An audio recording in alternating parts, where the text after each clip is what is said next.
We are all set to go. So a very warm welcome to all the panelists, speakers and delegates. Myself, Dr. Gurunath Sawan, Medical Director from Samarth Life Sciences. We all know that we are going through the pandemic COVID-19 and we all know that life is going to be different pre and post COVID.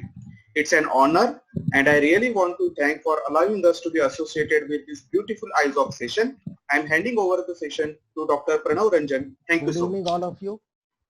The universal truth today and for ages is that after every night there is a day. And we are going to come out of this torrid time for sure sometime very soon. With these small words, I invite our President, Dr. Abhijit Ghosh, and before he speaks, gives a welcome address, I'd like to introduce him. He's a versatile vitreoretinal surgeon, has an illustrious career, has been the Secretary and President of West Bengal Ophthalmic Society, Member Scientific Committee of All India Ophthalmic Society, President Rotary Club. He was the Organizing Secretary of All India Conference at Calcutta held in 2000. Presently, he is the President of NRS Medical College Ex-Students Association. He has numerous publications to his name. Please, Dr. Abhijit Das, as President, kindly welcome all the audience. Thank you, Pranav. Am I audible? Yes, sir. We have been contemplating to organize such a program which is so relevant presently in this hour. I thank profusely my ever-energetic Secretary Pranav and the dynamic scientific chairman Debashis for bringing this into reality. We have now understood that this is a very crucial and unprecedented scenario. We have not seen world wars, famine or Spanish flu, but only heard of them. We are passing through a period which will go in the annals of history as a devastation affecting the entire universe. Have we ever envisaged a scenario where a doctor would be carrying the body of his friend and colleague in his car with a plow in his hand to bury him? I have never thought of that. As far as I could gather from various sources, this month is a very crucial month and the disease could reach its peak. So friends, please try to stay safe. Don't be hasty. Please evaluate yourselves, assessing your own risks. There will be plenty of guidelines and advisories, but you have to weigh them yourselves as you have it, because we have to live to serve. We should not jeopardize ourselves and most importantly our families. Of late, we are observing a spate of affection in the medical fraternity. We have lost 2 of our colleagues in the city of Calcutta in 2 days. So we are very vulnerable. There are multitudes of issues such as managing finances, loan prepayments, etc., which will haunt us in the days to come.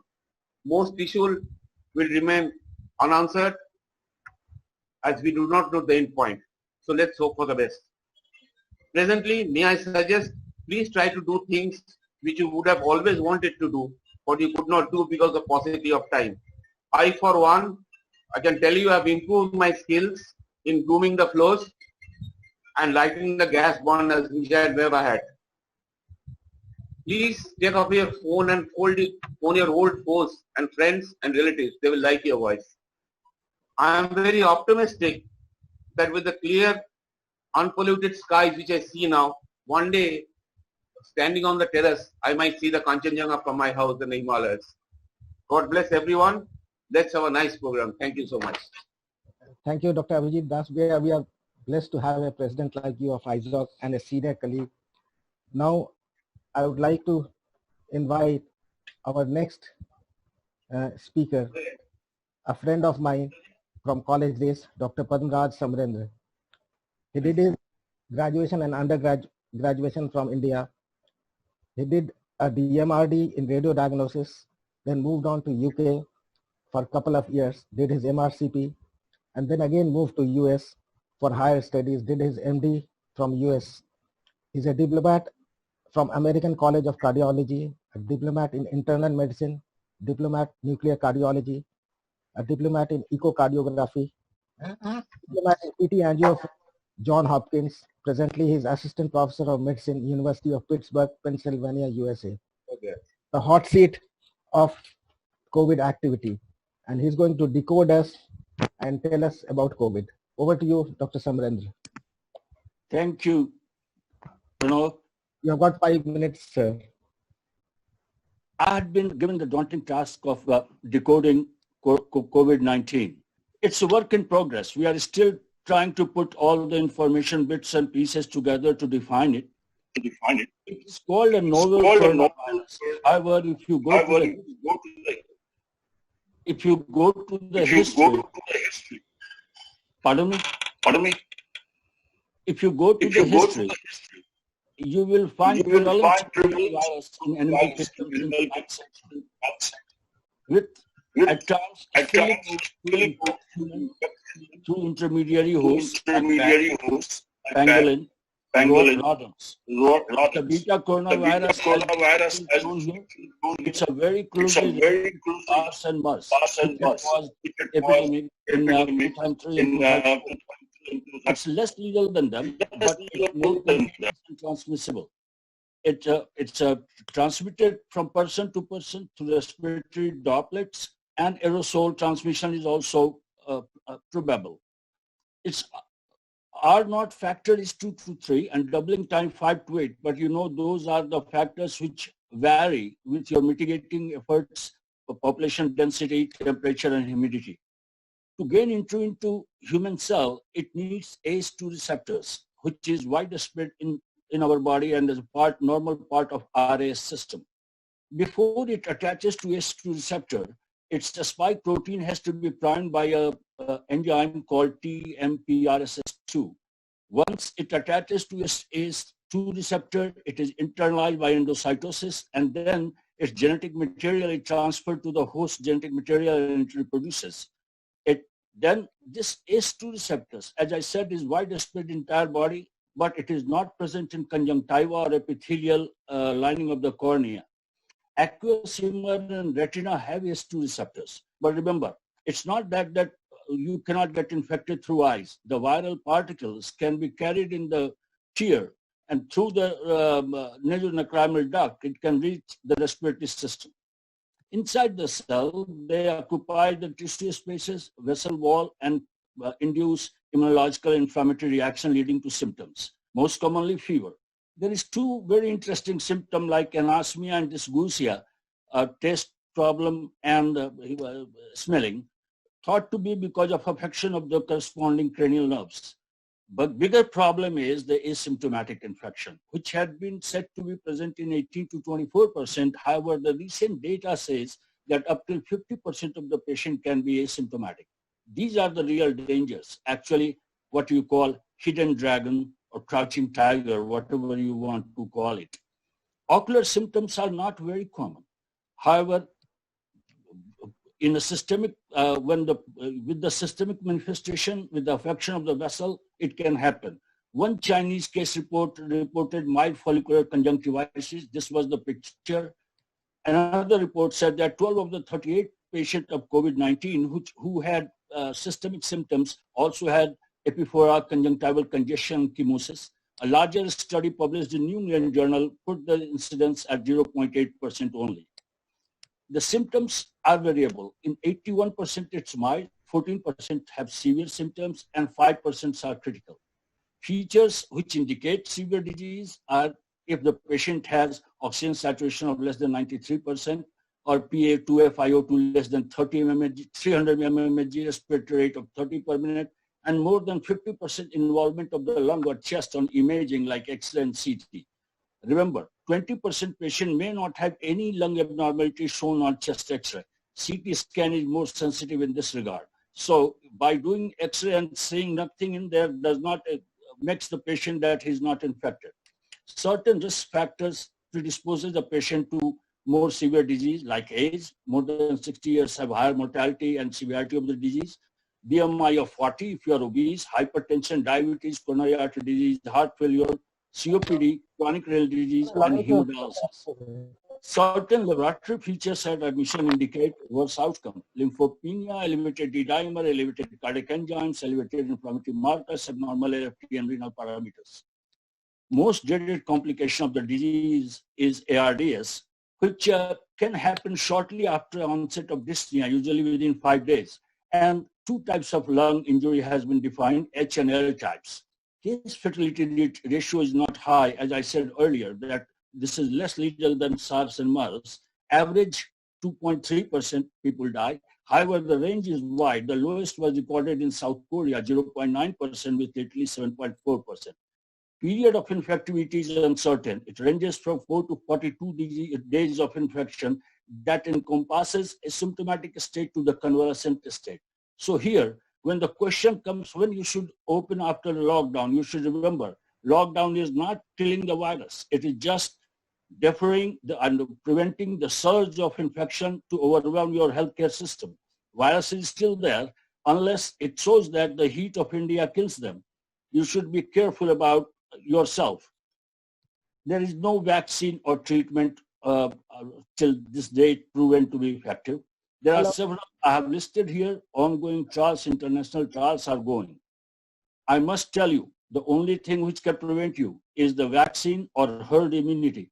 Herd immunity means at least 60% of the population has to get infected to stop the transmission of the virus. I will stop here. I think I should be within the time, and I will welcome any discussion on that. Thank you, Padmaraj. Now there are some questions regarding our practical problems. Practical problems in OPD. The first question is how we can detect asymptomatic positive cases or suspected cases in our OPD for our precaution. You have to look at the spectrum again. The infection happens, it takes nearly 2 to 3 days. The virus have enough number of viruses come to mucosa or where you can test. And so short answer is the second is check the temperature of the patient who comes to your office. As we were suggesting, infrared mood test technique.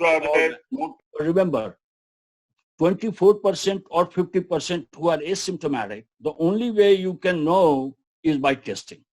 Otherwise, you take a protective care of yourself. First, once the patient comes to you, and suppose comes to me, and we suspect COVID, then how to proceed for those cases? How to diagnose? First aim is to diagnose the case.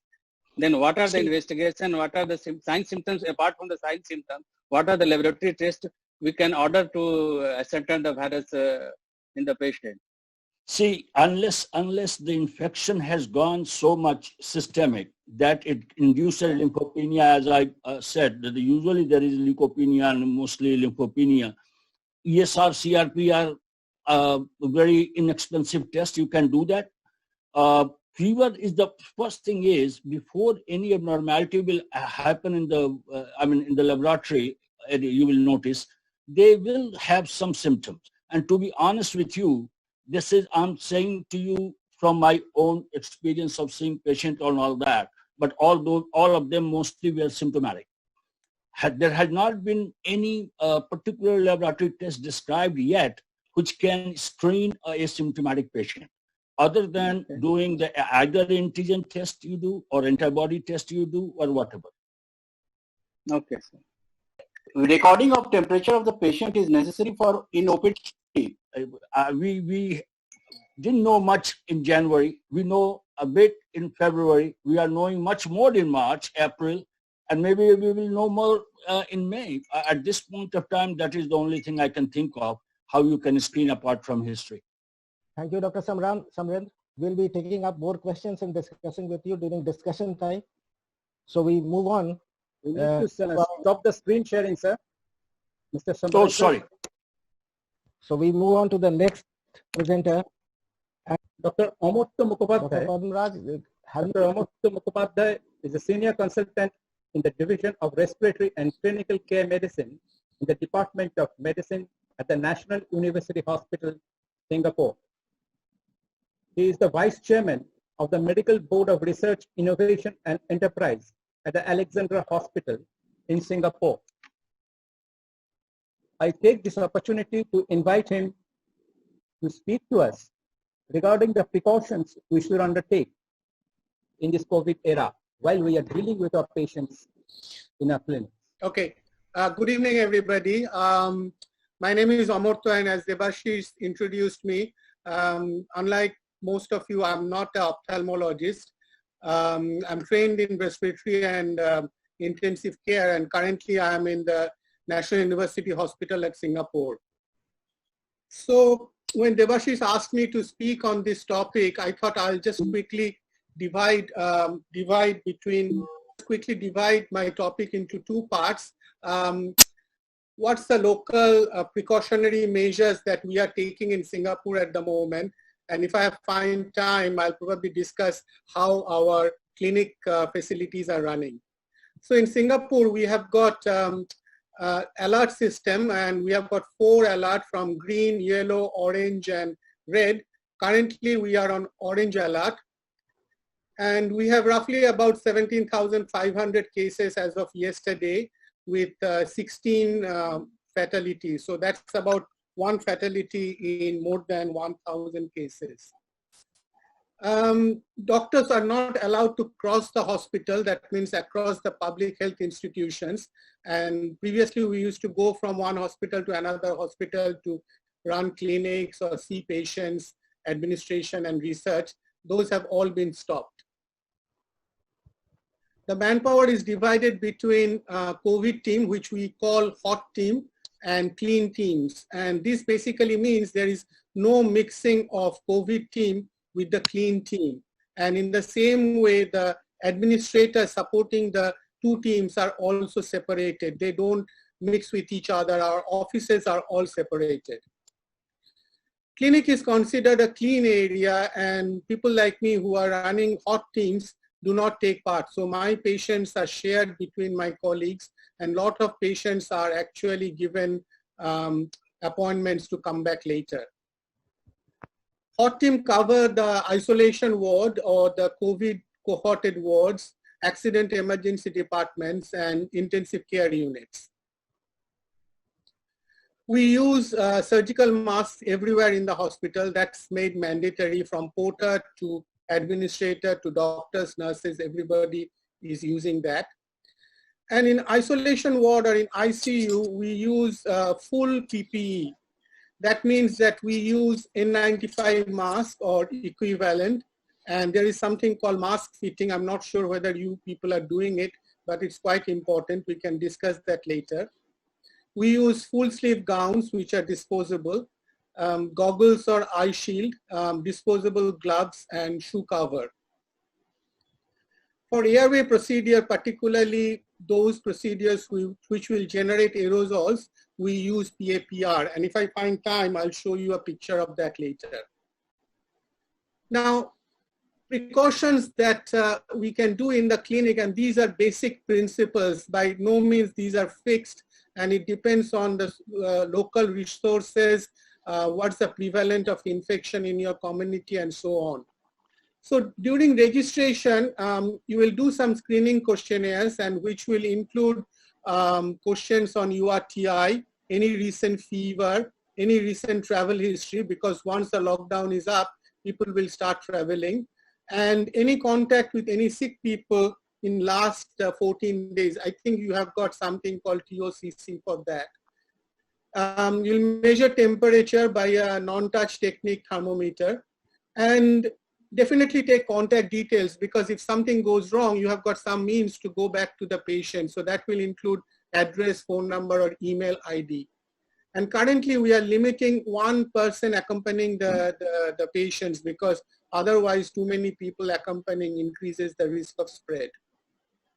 The waiting area, we prefer natural ventilation room, not air-conditioned room if possible. I know it's not always possible, and it's not possible in our clinics also, but as much as possible. And we are blocking alternate seats. That means we are letting people sit on alternate chairs so that they keep the social distancing part 1 meter apart. And of course, patients and next of kin should wear masks. The examination room, again, the doctor should wear mask. It's a choice between N95 and surgical mask. N95 for a prolonged period from my personal experience, is quite difficult. So it depends on how much time you have in the clinic and how soon you can take it off. Again, natural ventilation, non-air conditioned room. Patient should wear mask because in ophthalmic examination, I assume you'll be going close to the patient. And I cannot overemphasize the importance of cleaning hand and cleaning the surfaces in between the patient. It's almost mandatory. So this is a picture of myself. We went to the dormitory the other day to swab foreign workers, and you can see what I mean by PAPR. This is the PAPR made by 3M that we are using now. The problem with this is that it has got a plastic shield in front which can get scratched, and when you are doing a procedure, the vision is not so clear, and we have got trouble intubating patient or setting lines with this on. And this is the gown, mask, and N95 mask and gloves. And this is how we do the swab, and usually I use PAPR to do that. From next month, we probably will be using something like this. It's called Clean Space Halo, because 3M is no longer supplying the machine to us anymore because of the embargo. The good thing about this one is that it leaves your eyes open, and it has got a small piece behind which generate the positive pressure of the air, and it's like a CPAP mask, which is quite comfortable. So procedurists like you people might prefer it because eyes are open and your vision is quite clean. You can use your own glasses or goggles in front of it. I think that's my last slide. I'll stop here, and any question, please feel free to ask. Thank you. Yeah. I was just wanting to know, like, because there is shortage of these masks, so about how do we sterilize the mask? Is it possible to reuse the mask because there is no mask as it is? So the N95 mask, how do we sterilize it? What is the best way to sterilize the mask? So in Singapore, we are we are disposing it after the day, but I understand in a lot of areas there are restricted supply of this thing. CDC has put up the guideline. I will probably put a link in the chat for this to do. I think later on we will have a section on the mask, and probably we will know more about it. The way N95 works is by filtering the particles. So certain recommended procedures should be used. If you are using something like, say, microwaving and other things, the mask may look same, but the fabric inside is distorted. In that case, although the mask looks the same, it's not going to work. Okay, so I would always suggest to you that please use something which is recommended. Otherwise, you will have a false sense of security that I'm using a good mask, but you are not. I'll put up a link in the chat group in a minute. So we move on with the next deliberation. And sure. Thank you. Thank you.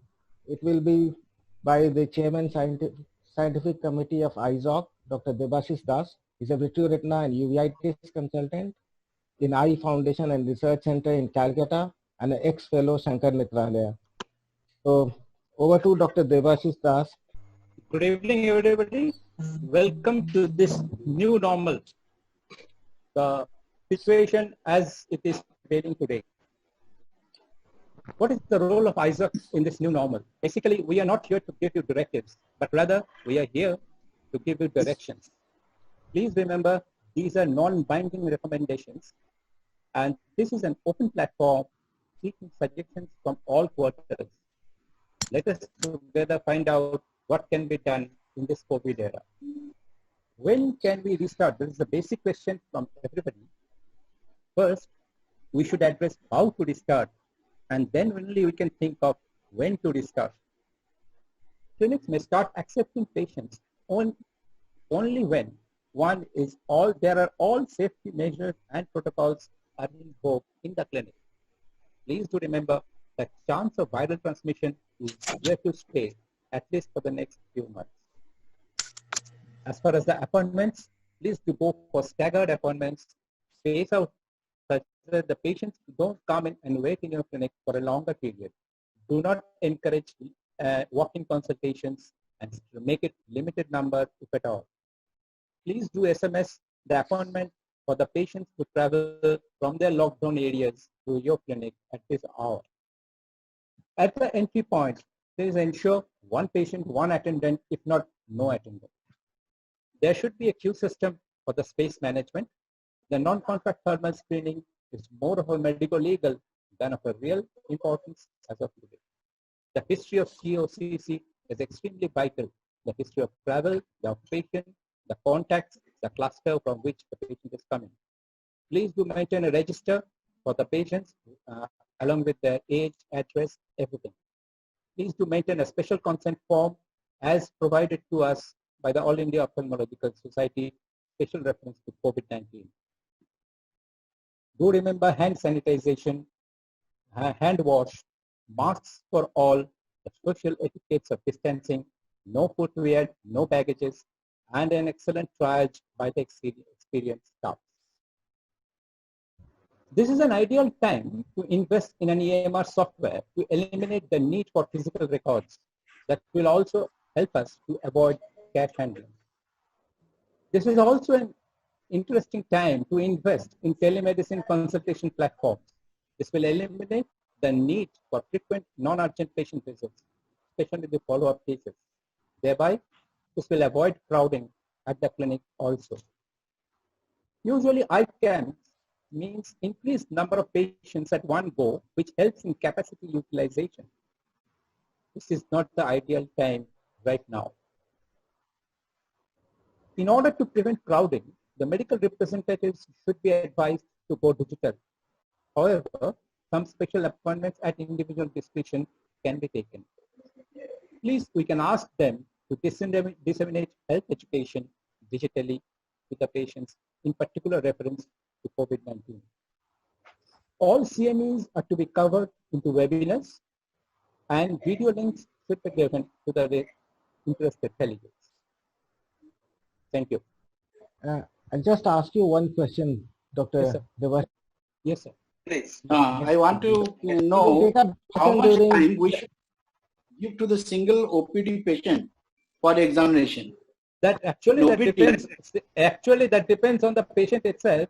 See, in an anterior segment case, you can dispose in 10 to 15 minutes. In a retina, if you want to get a dilatation, you have to give the dilatation time for 20 minutes, 25 minutes maximum.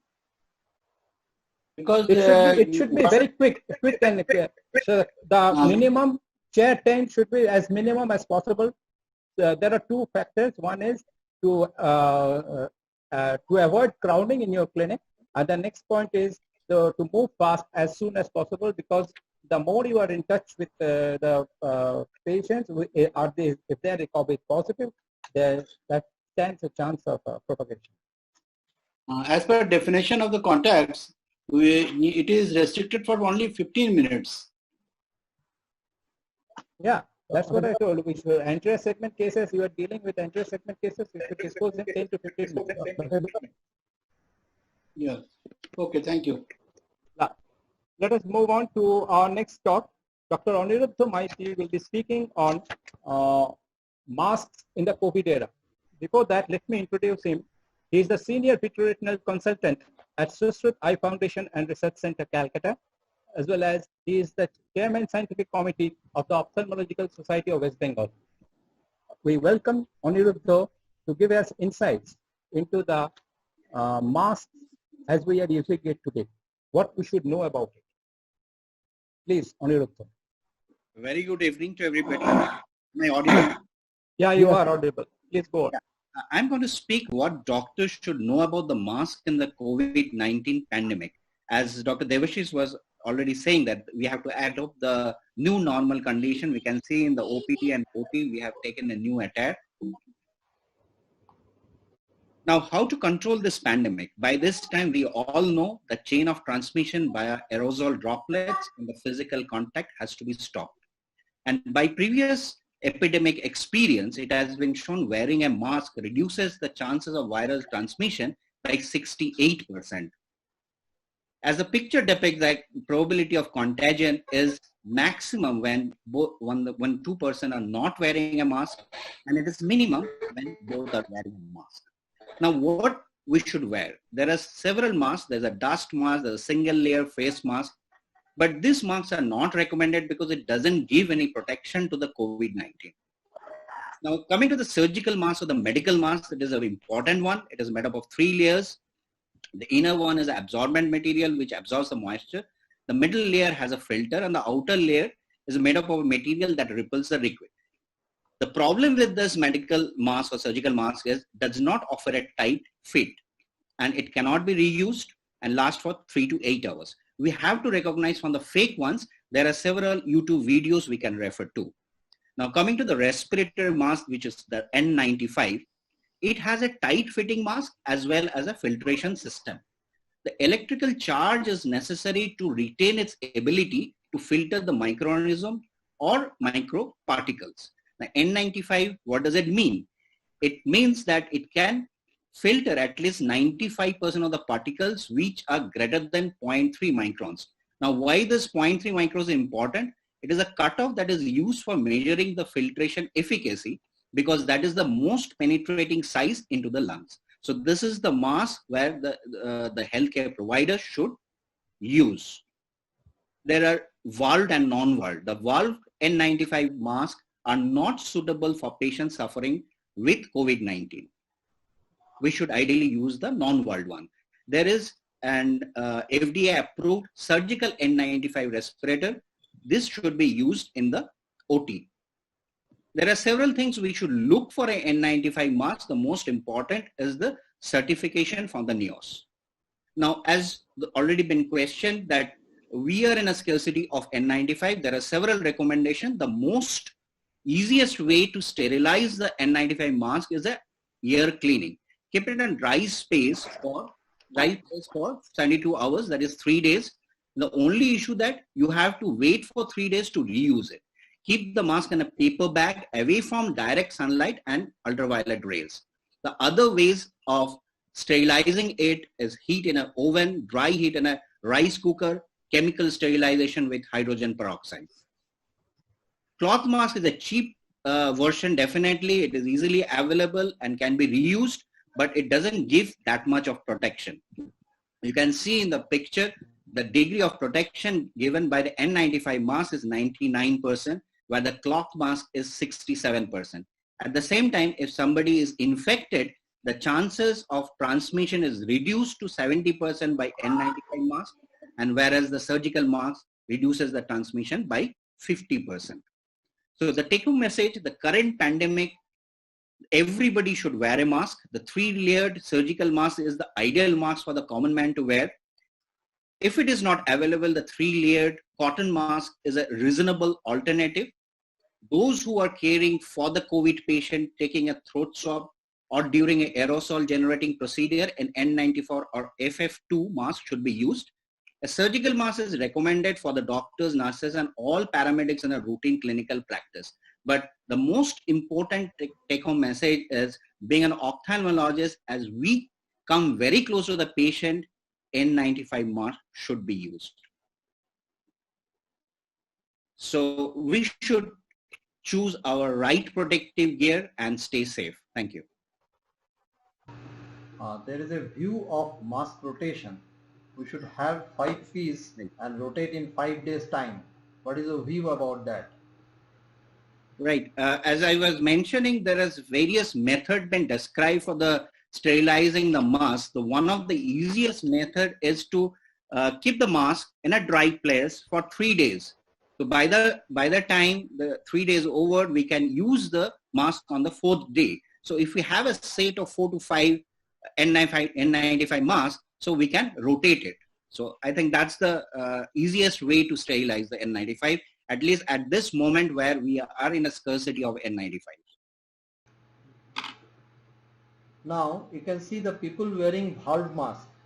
Who is supposed to wear the valve mask? I mean, is it necessary for the general people, or it should be applicable to the surgeons or the healthcare workers alone?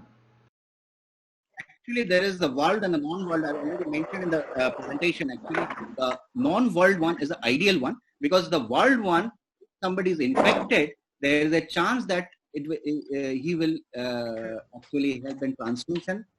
It is not a full proof. There's a chance of infection if you are using a world one. The non-world one is the ideal one. The only thing, the advantage of a world one is somebody who is suffering from some comorbidities like lung disease or a heart disease.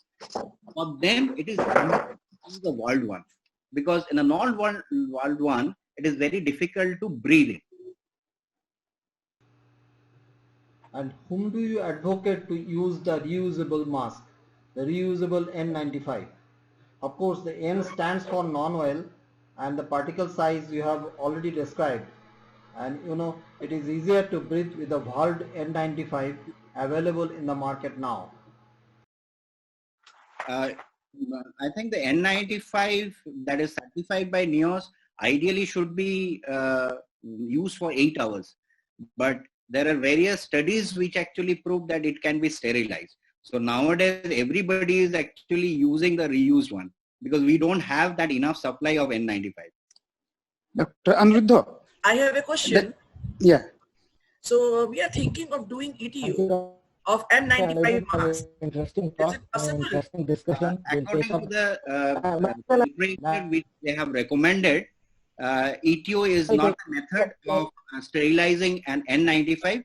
Obviously, the PPE gown can be sterilized in an ETO, but not the N95 mask. Okay. The other Why people N95? Destroys the filtration capacity of the N95. The other way is a UVC rays. The ultraviolet C rays is actually an alternative to dry cleaning.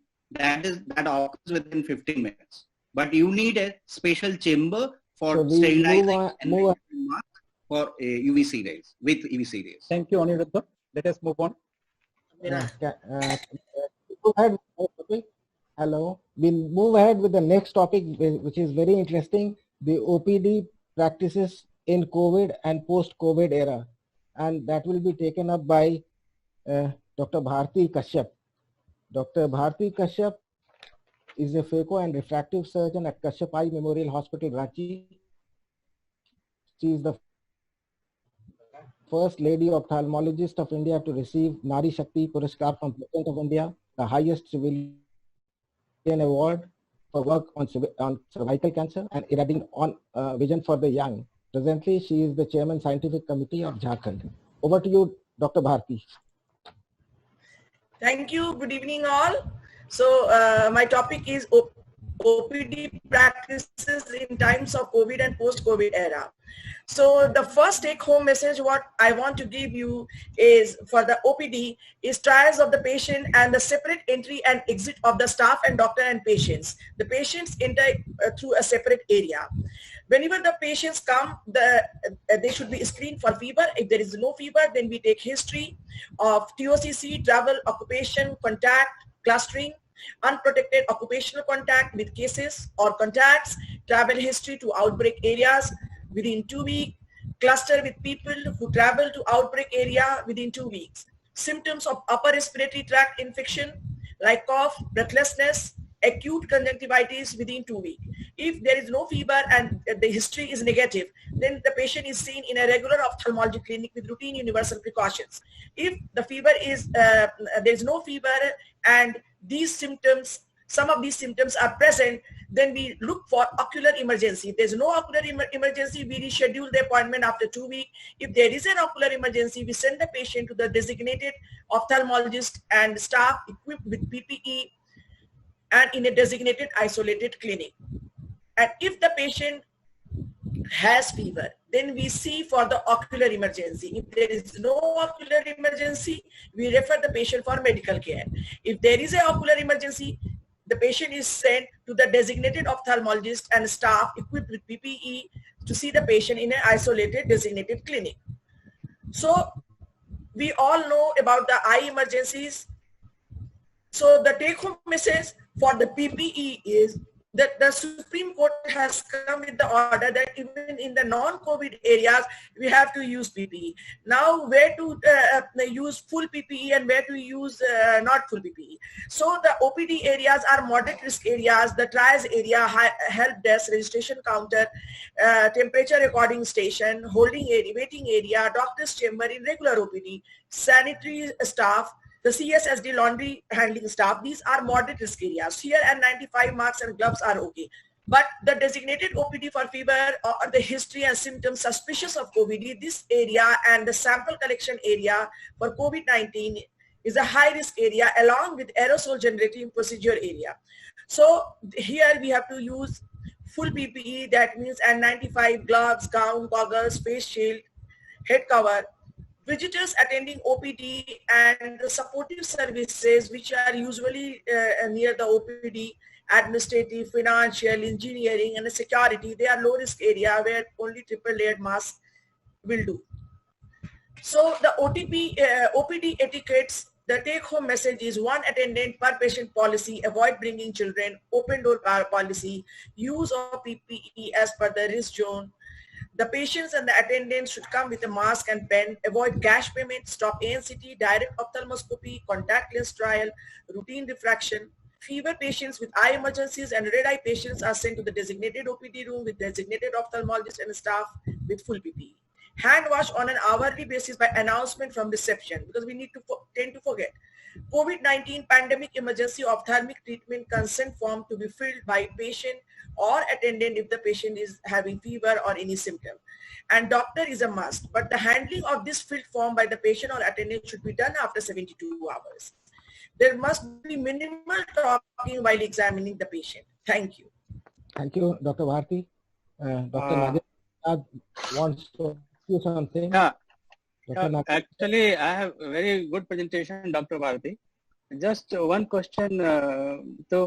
And since you have emphasis most on the PPE kits and all, so how do you recognize what are the factors to having a good PPE in your clinic or to procure it?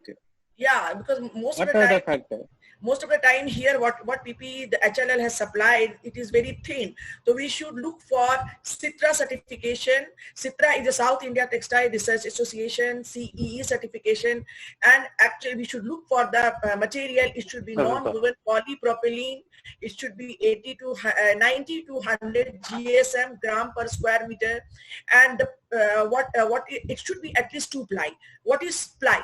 So ply is a layer of either spun bound or melt blown polypropylene. 2 ply will be SM, 3 ply will be SMS, 4 ply will be SMMS or SMMMS. The more it increases the safety. So we should look all these in the PPE.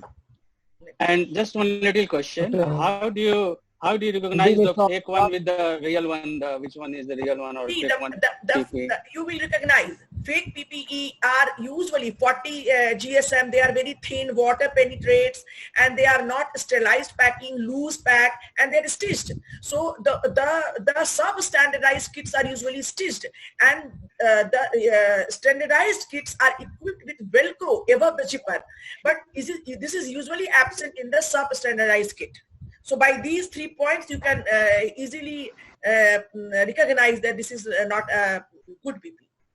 Thank you so much, ma'am. Let us move on. One question. We can take up in the panel discussion, sir. Okay. We are moving late. Can we move on to our next presentation by Dr. Vibhuti Prasad Sinha? Dr. Vibhuti Prasad Sinha is the HOD of the Regional Institute of Ophthalmology in Indira Gandhi Institute of Medical Sciences in Patna. He has a special interest in the cataract and the glaucoma. He is a visionary leader and an inspiring teacher.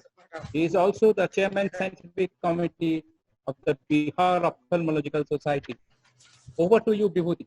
Yeah. Please go ahead. Thank you, Debashis Das and Pranav sir for giving me this opportunity. I'll be talking on my experience in dealing with the patients of this COVID-19 era. So ours is a tertiary care hospital, which is a super specialty hospital. And over that, we were declared as a non-COVID hospital. And that's where the problem started, since we were getting many patients whom we thought of they are suffering from COVID, and yet they were to be treated like a non-COVID patient. So initial SOP of the institute was like this. So the patients who were having no suspicion on TOCC, these patients were immediately admitted to the patient to the concerned department ward, like in the cases of ophthalmology, to our ward only. Now that is the time when we developed kind of panic, and so what we started to inculcate into that, we included triage area of ward into that. So all the patients who were non-suspicious of COVID-19 on TOCC were admitted in a triage ward, and where these patients were taken up for the test of RT-PCR, and then further these patients were either shifted to the ward of the concerned department or were shifted to the COVID hospital. So I'll just enumerate one of the incidents of our department. So 2-year-old child with a spontaneous hyphema in OPD, no associated risk of the COVID on TOCC, evaluated and found to be having RB. And patient was evaluated by many people from the department, and patient, the moment the treatment plan was given to the patient relative, the patient started roaming around in the town, and after 2 visits, the patient came to department for admissions. So as per SOP, the patient was evaluated and his RT-PCR was found to be positive. And that's where the things started. We started tracking the patient's detail, like the date of contact, then the kind of protection the healthcare worker were wearing, the contact nature, and the days elapsed in the day of contact. So these are the primary contacts, and accordingly they were given instruction. So some of these healthcare workers were taken off for the RT-PCR, and some of them were taken off from the duty and were quarantined. And this is how we dealt with the lesson. So what we learned, this is a new situation. We are learning to live with it, but learning has to be really fast. And there is no replacement of protection. Maintain the social distancing even in your ward. So be sure that your patient, till his report is, you got your report, the report of the patient is treated as COVID patient and maintain the social distancing. Do all the pre-operative tests with all the precautions. Don't let down guard. So treat all patients as COVID positive patients. In the OT, we have nearly performed 130 emergency procedures during this period. So the first case was 6 weeks back. So the fresh case of RRD, there was no PP at the point of time, no RT-PCR. So we solely relied on the history and verbally explained, and no written consent was even taken because that was not there. And this was, the patient was given a N95 mask so as to protect our healthcare worker. But what we learned, and he was the surgeon who operated. So the lesson learned was that HIV kit is not a substitute. We have to have PPE kit and armamentarium if you are dealing with a patient who is suspected of COVID, and if we haven't got the report. High quality mask and respirators are required. Any procedure involving more than 5 minutes of contact is surely going to increase your risk tremendous. And remember, general anesthesia is going to increase the risk. Minimal personnel in the operation theaters, have a clear surgical approach. So plan A, plan B need to be there. If you are dealing with the patient who is suspicious, or even if he is not suspicious, please be prepared with that. And this is the time when we are not going to teach surgical skills to our residents. We will try to finish our job in wish of a moment and try to finish off my job. So my next speaker is going to talk on the operation theater, so I'll not delve into that detail with that. So what were the lessons learned? So all precautions to be taken considering the false negative rate. Remember, the test has got false negative rate also, and we have to consider that. All investigation and clinical examination has to completed with maintaining the social distancing norm, and we are going to implement the double temperature check. From tomorrow onward, we are again resuming our services. 3 days we stop the services. Tomorrow onward, we are going to resume the services.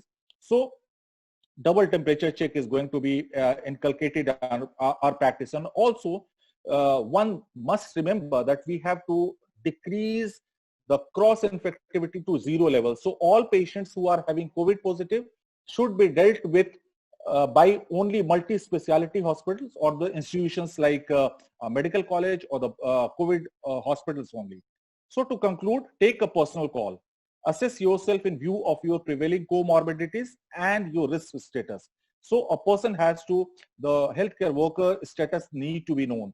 Despite negative tests, there is a potential risk of false negatives. So performing OT can breach all barriers. So please be prepared with all kind of armamentarium, then only try to operate. Take a temporal call.